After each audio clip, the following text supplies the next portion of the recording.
Har yanzu dai Iran na ƙara karɓar barazana ga sauran ƙasashe, waɗanda ƙasashen da suka sa ta a gaba ganin cewa sai sun turmushe ta.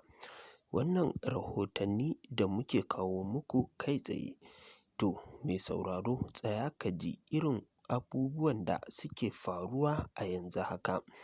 Babu shakka wannan bidiyon zai sa ka tuna baya, don abubuwa da yawa sun faru a cikin wannan bidiyo. Amma dai a yanzu ga wannan bidiyon ka saurara yadda Iran da kuma Rasha suke taɓurza, inda Afirka na ƙara ƙwarin gwiwa wajen ganin sai sun murƙushe Ukraine. To mai sauraro sai ka kalla a yanzu haka. Wani sistem na hukuma kenan, wata ƙasa mahaukaciya ko ma wace ce wanda take imani da tatsuniya na annabawan musulunci. Ku ƙara ji da kyau.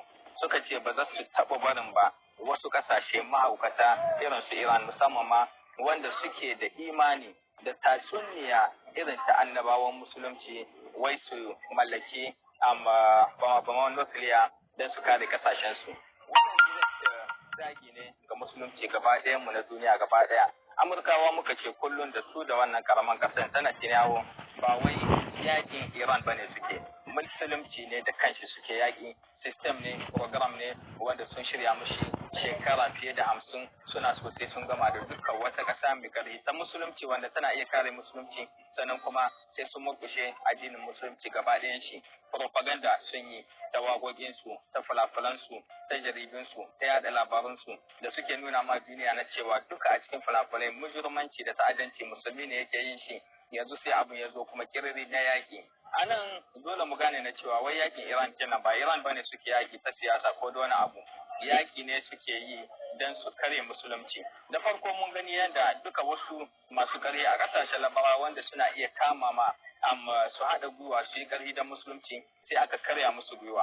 Da farko sai aka sa ƙasashe irin su Egypt, su Saudiya, su Emirates, su Qatar, su Tunisia, su Maroc, su Algeria, aka koya musu rawa da kiɗi da fasikanci. Sai ya zamanto cewa kawai musuluncin a rubuce ne a kan titan su, amma ba musulmin kirki ba ne. Na biyun shi sai ya zo masu ƙarhin masu taurin kai, aka sa su gaba, ake gamawa da su. Suka gama da Saddam, suka gama da Gaddafi, suka gama da famin 'yan Siriya gaba da su Bashar Assad, suka gama da 'yan Yaman, kuma yanzu sun sa Iran a gaba. Idan suka yi sa'a suka gama da Iran, za su je su tantabi Turkiya su neme ta, tunda ita ce kasa mai karfi a musulunci a wurin, sannan kuma su tantabi kasashen mu na Afirka. Duk da cewa har yanzu kasashen namu na Afirka ba wai sun bar mu bane, suna nan suna yada mana ta'addanci. Yaƙi ne karara suke yi da musulunci, amma mu kuma musulmi wai muna nan muna zaune muna neman wane ne dan shi'a, wane ne dan sunna, wa yake sallah hannun shi a hannu a rike, wa yake sallah hannun shi a take.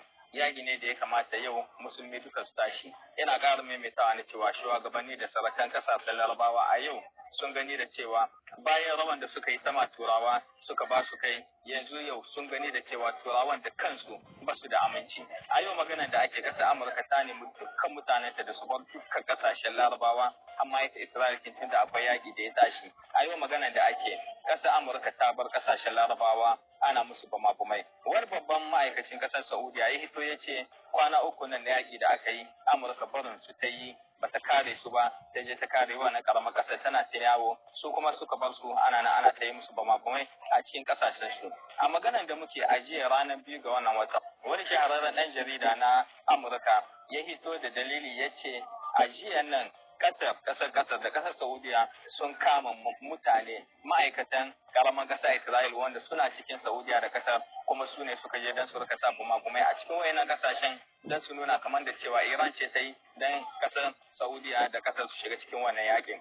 Yaƙi ne ake mana na musulunci da ya kamata mu tashi. Larabawa ba su za su kare musulunci ba a yau, wanda za su iya kare musulunci su ne idan Iran kenan ta yi nasara, in Turkiya ita ma ta kama makanta, sannan kuma sai kasashe namu na Aziya da kasashe namu na Afirka, wanda in mu haɗa kanmu muna iya kare musulunci.